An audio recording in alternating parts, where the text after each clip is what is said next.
How's it going, everyone? Welcome back. More die for the Lich. I'm going to dive into the campaign again. There's those daily runs available. I'm sticking with the campaign to show off Dante. He has different starting health, different starting weapons, and even the objects that he starts with are totally different and a different ability. It's a very different character, very different strategy involved with this character.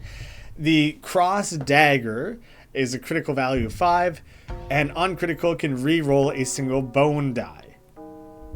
And bone die creates bones. And the old Bible, on critical, draw from the discard bag, grave re-roll. If there is a bone in your tray, destroy it to re-roll a die. So there's this whole economy involved of generating bones to use those to re-roll your die. It plays totally differently. It's very fun. Tenacious Targe, critical of only 3, gain 1 stack of steady armor. Steady armor keeps at the beginning of the turn. So you could really stack up armor in a useful way there. I like having the coins. I'm going to take the coins. I'm going to head towards the elite, and we'll weigh out if we feel prepared for it as we get near. So first thing, I will try to roll for the best defense. That'll do. That's enough because I only have the 1d4. I'm not going to end up raising his attack by any more than that. And there we go. We got the perfect crit value on this. Can roll a single bone die. I don't have any bone die, but that's fine. I can just get a little kill going there. There we go. There's some bone die. That's what it is you're able to play around with. Let's throw a bone die and get the crit value there, which lets you draw once from the discard bag. Got that coin back. I'll just take the defense as is. But now, let me see. D6, hopefully. Ooh, just shy. So you know what? I have a bone, and with grave reroll, I can spend it to reroll. I got 3 again. Well then, in that case, I'll risk throwing the bone die down. But now I'm going to use a bone to bring that back. So, kind of throwing things around. There's a lot of management of your bones and your bone die and your bone bags. There's a lot of bones involved in this character and a lot of different ways to manipulate your rolls for like those optimal outcomes. So easy first battle there, as you would expect it to be. Get the early kill. Let's see. We either have one more coin or the odd die. Every side is an odd number. So 1, 3, and 5. Let's grab that. Let's add that into the mix. And a new weapon. Rusty Hammer. Can reroll a d20. I don't have any d20s yet.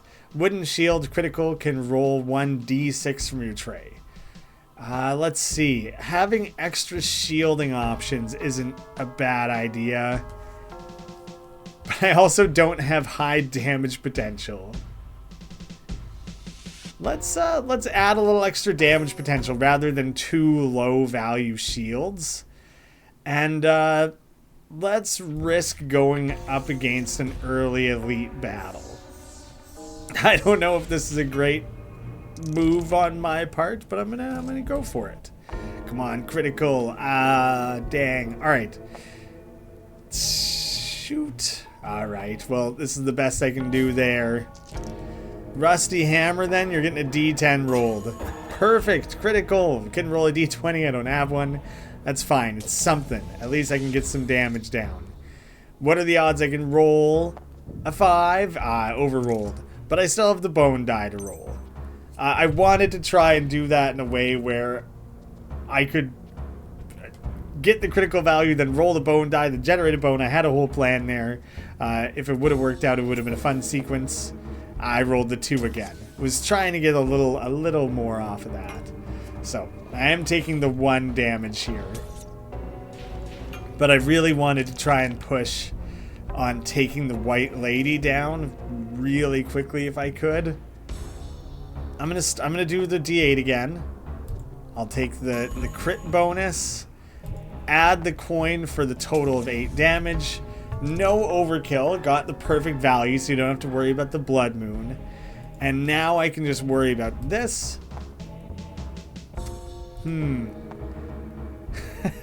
Well then. You know what? I'm okay with overrolling this. I'll either get unlucky or die. It didn't matter. I was okay risking a fresh chance on that. Ah, man, I kept risking it, and I just ended up with worse and worse odds overall. Gambled a little too high on that one, I think. Probably shouldn't gambled every single opportunity that presented itself. We'll take the minimum 5.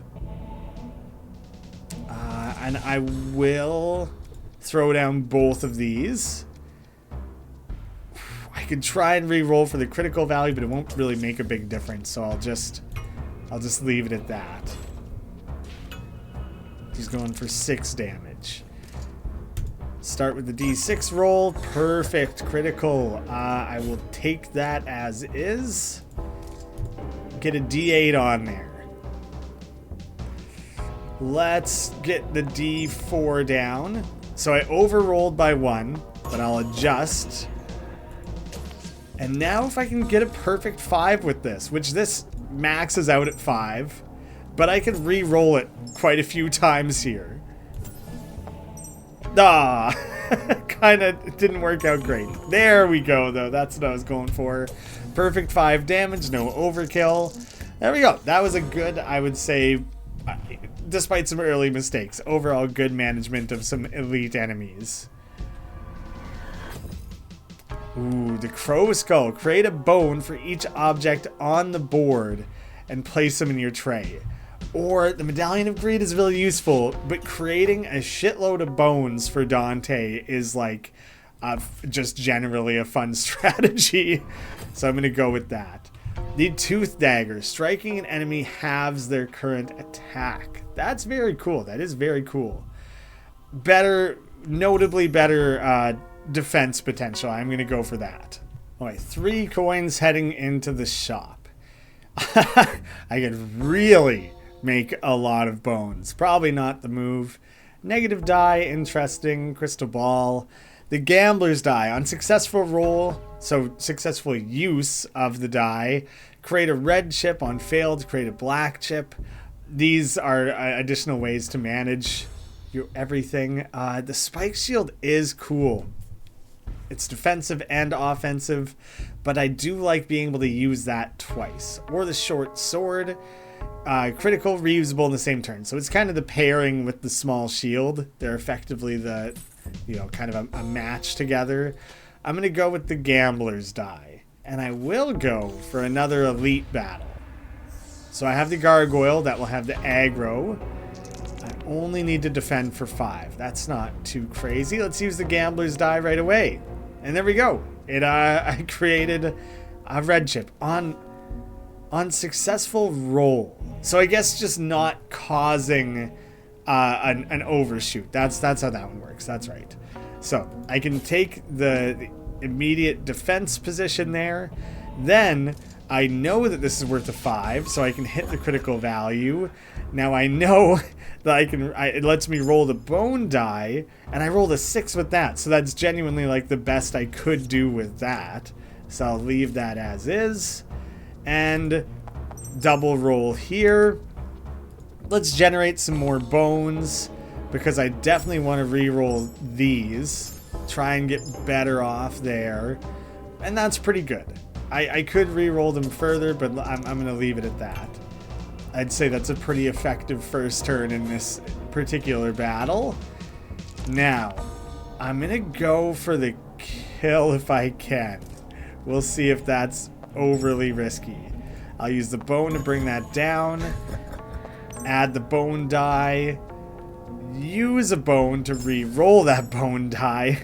1 again. Yeah, 1 more re-roll. 1 more. I just keep getting 1s with it. Ridiculous. That's fine. I'll switch over to this. And the 5. So honestly, that's perfect, because I don't want the overkill. And now I can switch up to just trying to defend. Boom, perfect defense. No need to overuse or overcommit myself with those die. I'm in an incredibly good spot after those. I'm going to use this on the hammer first, because then I know I can't roll over with it. So it kind of just sets me up for a little bit of success there. I can force a critical there. Not that it super mattered, I guess. I'll try a D8 roll on here.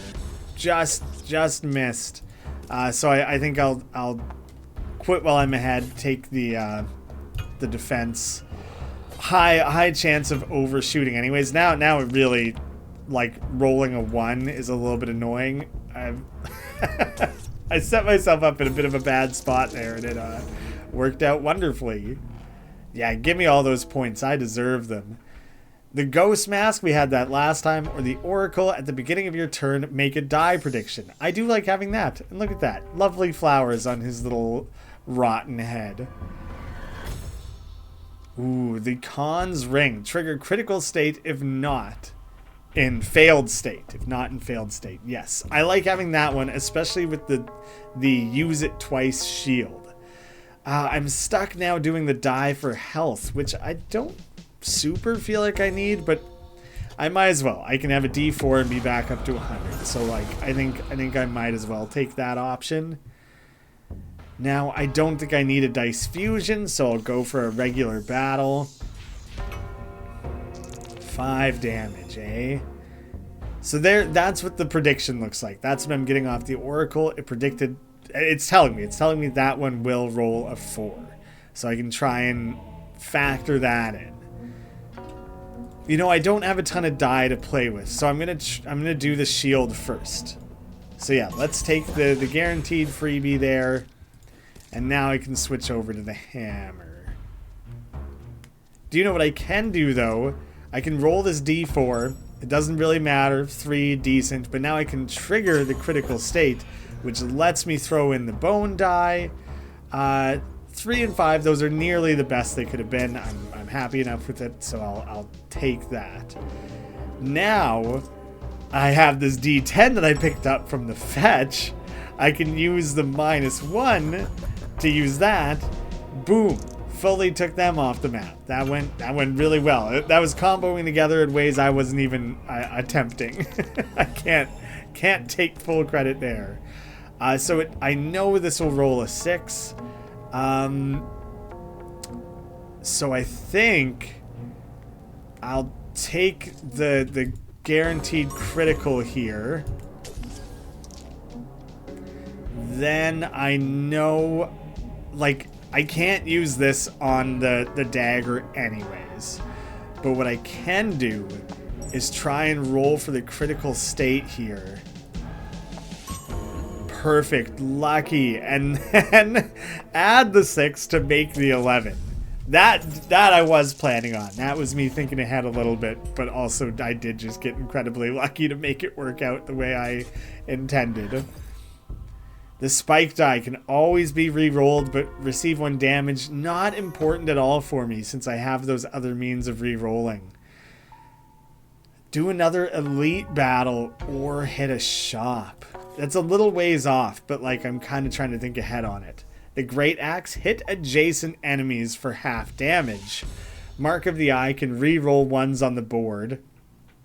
You can just always do that. And Curse, Debt Curse, times 5. And the Hair Guard, half the critical value. So, you know, I don't actually know if this is 5 is halved or if it would have the 5. I actually don't know. And critical, gain a stack of second wind. Next non-critical weapon use grants another use. That's really cool. The Great Axe. You know, I never did pick up a D20, so I'm gonna put the Great Axe instead of my rusty hammer. I'm going for it. Here gives me the most options. I'll move forward there. Lots to fight against, but I can aim for the middle guy. Aim for 12 in the middle there. Okay, this works out let's see if this works out. It didn't quite go how I wanted it to. Not great overall. Let's generate some bones. I need to re-roll some things here. Oh, re-rolling that generates more chips. That is very interesting. That's very good to know. So I'm going to spend those to trigger a critical value. And then, you know what? I think I kind of need to defend again. There's too many attacks coming my way. Yeah, and if I spend these, then I am fully defended. It's not a very exciting first turn, but I'd rather wait till they're not all on the offense quite like that. Yeah, now I only need to defend for 8, which is a little hairy. I'll roll the D10. Went okay. So there, oh dang, still not, I'll take 1 damage. I'll live with it, I think. So I have the debt curse, that's right. So I actually can't overroll with this. Now I will re-roll that one once. Yeah, that's a lot better. And now I might trigger the critical state. Yeah, to hit adjacent enemies and to deplete the curse a little more, because you can see curse times 5 right now. So now I've put that in critical. Everyone gets hurt. I get to draw because of their fetch, and that curse is down to 3. So I'm benefiting from that in quite a number of ways. Can I roll the 5? Let's try and re-roll it. Let's re-roll. There we go. And now I can add the bone die. And it's not going to be enough to kill anyone, but I'll have that extra fetch. I'm taking the 1 damage, but overall I would say that went well. Ooh, the halved curse. The crit value is so low on that now. I assume adjacent doesn't wrap around to the other white lady. Like, I think it would, if I attacked the white lady, it would only hit him. This is a tough crit value to hit. I can spend the bone to make it happen. So we've gotten rid of the curse. I can kill that one. So there, that did go okay. Here's the prediction coming in handy. I know this will be 8, so I have a guaranteed crit value on that. I could use it again, or I could just try and go and choose violence. Let's throw the other D8. Oh, man. All right, re-roll that one first. Oh, wait, now try and roll the 6. I could keep pushing it, but I'd rather try and use up the curse a little bit better. And they're attacking for 9, so let's throw down. Okay, fair enough. One is enough. It doesn't really matter. But I'll apply that. Now I want to use the great axe again. Actually, 1 on that one. Nothing great there. The medallion, the red chip stays, which is quite interesting actually. Let's kind of just throw down everything here. Give me some extra bones to re-roll some things with. That's a little better. And then I was going to use this, but now I can actually just make the critical value without needing to use up the ring.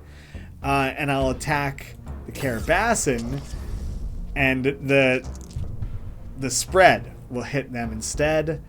Ooh, this is a little interesting. There's no version actually where I can do enough damage with this, even if I triggered the critical state. So I just have to try and, oh, do you know what, because it generates, there was a version of that could have worked. Yeah, now it's kind of too late though. Here's an interesting thing I can do though, is I can generate a bunch of medallions by doing this. So I'm just going to do that a bunch more times till I have a bunch of medallions to play around with. And now I'll trigger...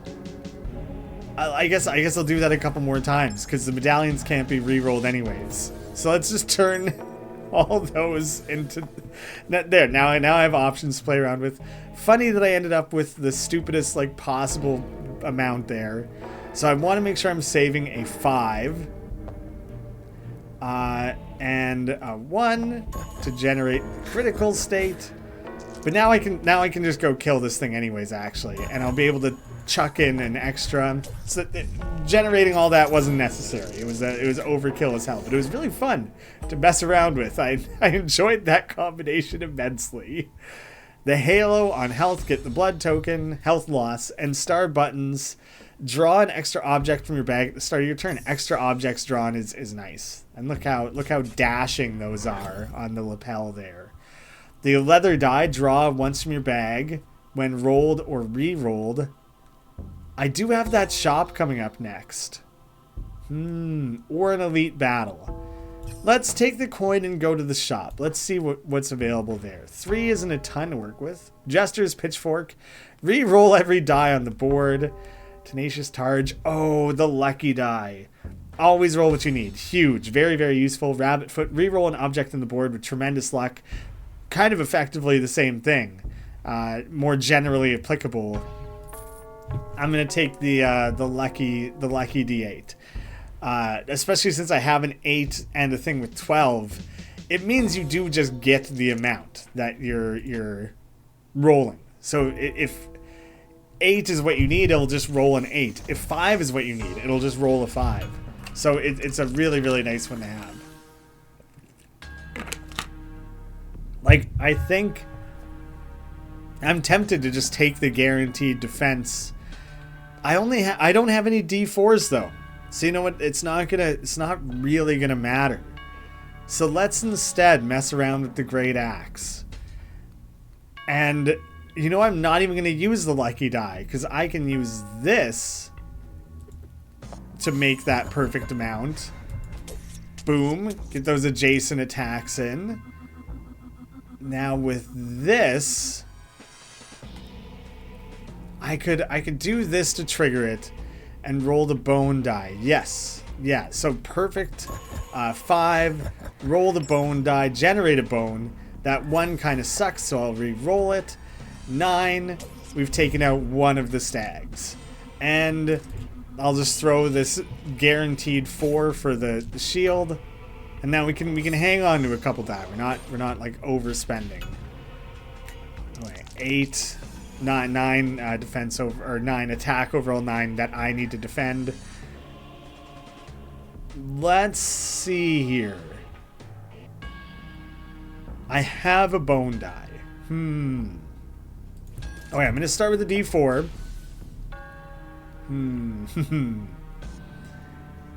Tricky how I want to manage that. Give me some bones. 1 again. Stupid. Not what I wanted out of that. Alright, I'll roll the other D4. Now we got the critical. Now I can throw the bone die down. And I've got the damage that I needed. That was what I was trying to build up to. Now I need to worry about defending against this. Oh, that's so stupid. Reroll, please. Alright. I will force that into a critical state so I can shield. And shield again.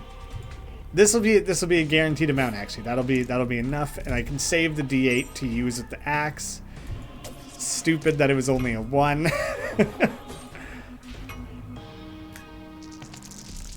So he's gearing up for a curse.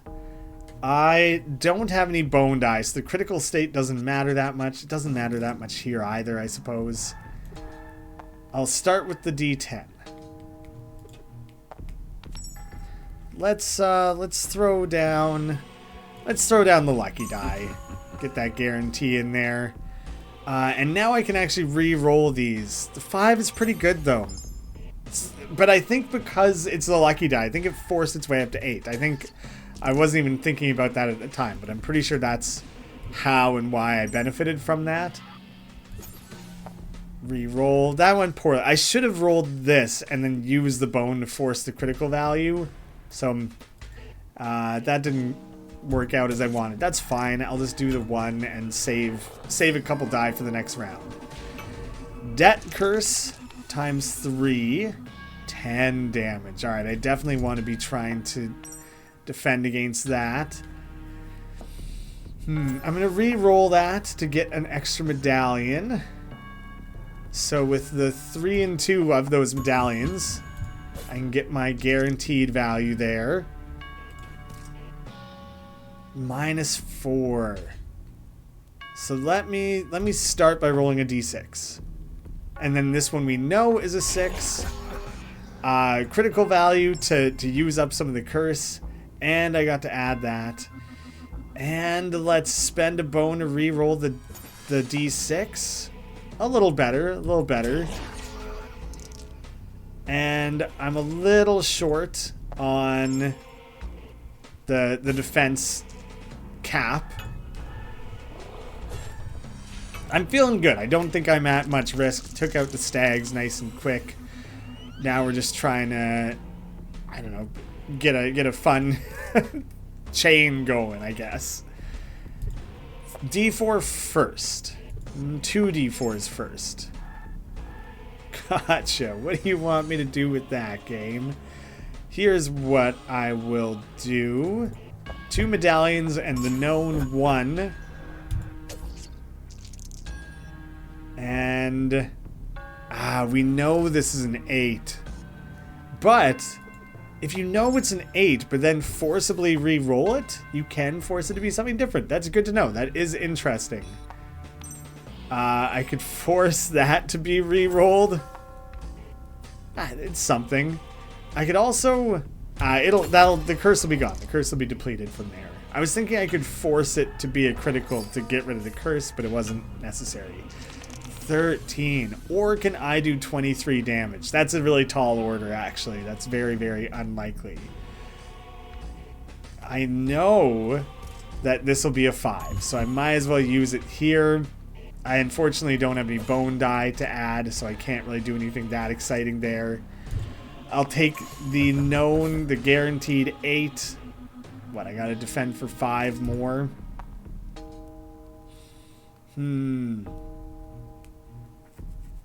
I'll take that as is.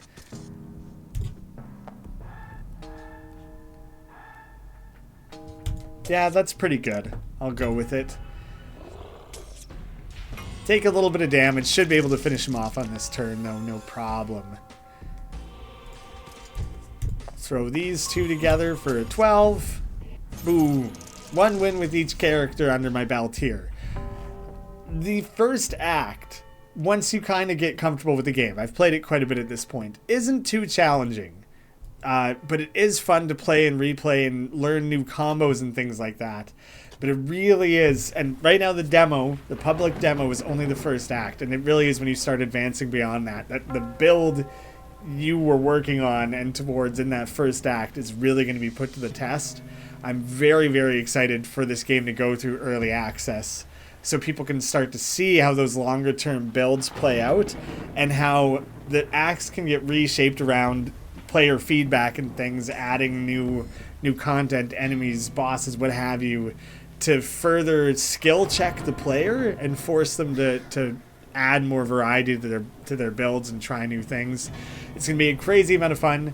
Play it for yourself, wishlist it, join the Discord, all that good stuff. There'll be links down below. Thank you so much for watching. I hope to see you again soon.